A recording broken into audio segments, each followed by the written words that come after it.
মেহবুবা। কিরে লেওড়া, আমি কি বলতে তুই শুনতে পাচ্ছিস? শুনতি তো।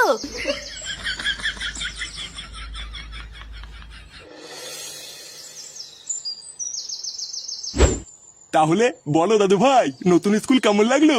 ওটা কিন্তু খুব নামি আর বড় স্কুল। স্কুলটা তোমার পছন্দ হয়েছে তো? মেহবুবা মেহবুবা। এই কি দাদু ভাই, চুপ করে আছো যে? স্কুলটা তোমার ভালো লাগেনি? না না দাদু, স্কুলটা আমার খুব ভালো লেগেছে। আমি তো এখন থেকে রোজ স্কুলে যাবো আর মন দিয়ে পড়াশোনাও করবো।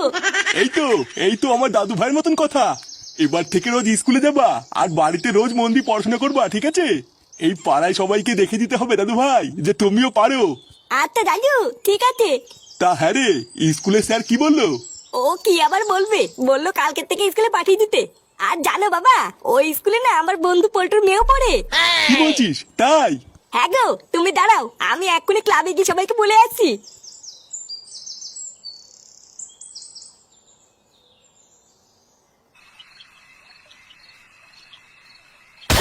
কি?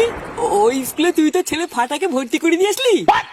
হ্যাঁ বাড়া, আমি তোদেরকে বলেছিলাম না আমার ছেলে ফাটাকে একটা বড় স্কুলে ভর্তি করাবো। দেখলি তো লেওরা, এবার দেখবি আমার ছেলে কেমন পড়াশোনা করে ফাটিয়ে দেবে।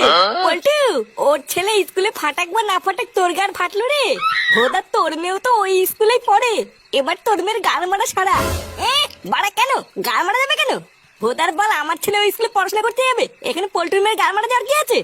আর হ্যাঁ, চোদ্দাগুলো তোরা মিলিয়ে নিবি, আমার ছেলে এবার পড়াশোনা করে ওই স্কুলে ফার্স্ট হবে। আর শুধু তাই নয়, ওই স্কুলের মুখ উজ্জ্বল করে দেখবি আমার ছেলে টিভিতেও আসবে। কি, তোর ছেলে ফাটা টিভিতে আসবে? কোন টিভি, আমাকে একটু দেখাস। কার মানে দাঁত কালাতিস তো খেলা, যেদিন টিভিতে আসবে না সেদিন দেখবি কেমন লাগে।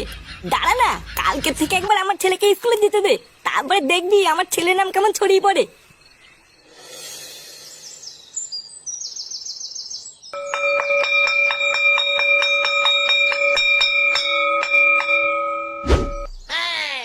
তো বাচ্চারা, ইনি হলেন একজন স্যার।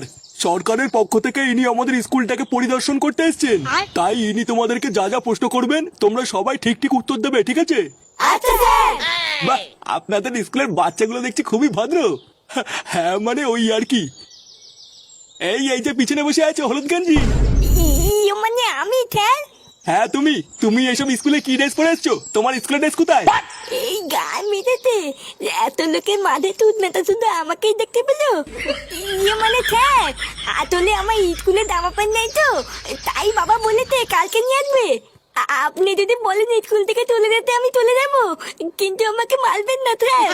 আসলে ও হচ্ছে আমাদের স্কুলে নতুন স্টুডেন্ট, কালকেই ভর্তি হয়েছে। নতুন তো তাই ভুল করে ফেলেছে, আপনি কিছু মনে করবেন না। আচ্ছা বাচ্চারা, তোমাদের সবাইকে আমি একটা প্রশ্ন জিজ্ঞাসা করছি, তোমরা সবাই উত্তর দেবে, ঠিক আছে? আচ্ছা বলো তো, এরপর কি হয়? আমি পারবো স্যার, আমি পারবো। এরপর বিয়ে হয়। বাহ, গুড, একদম ঠিক। সত্যি আপনাদের স্কুলের বাচ্চাগুলো দেখছি খুব ভালো পড়াশোনা করছে। হ্যাঁ মানে ওই আর কি। আচ্ছা বাচ্চারা, বলো তো মালভূমি কাকে বলে? আমি পারবো স্যার, আমি পারবো। এটা তো খুবই সহজ, আমি জানি। যে ভূমিতে বইতে বইতে মাল খাওয়া যায় তাকে মালভূমি বলে। এইসব কি বলছে? আপনি কি স্কুলে এইসব শেখান নাকি? না না, ছিটি স্যার, এইসব আমি শেখাবো কেন? বাচ্চা মানুষ, তাই হয়তো ভুলভাল বলে ফেলেছে। আচ্ছা বাচ্চারা, তোমরা তো একটু আগে বললে যে এরপর বিয়ে হয়, তাই এবার বলো তো বিয়ের পর কি হয়? স্যার, এটাও আমি পারবো। বিয়ের পর ফুল চোদ্দের রাতে খাতের উপরে পকপক হয়। ক্লাসের ভিতরে এইসব কি অভদ্রতামি চলছে? লেওরা বাচ্চাদের তাহলে স্কুলে এইসব শেখানো হয়?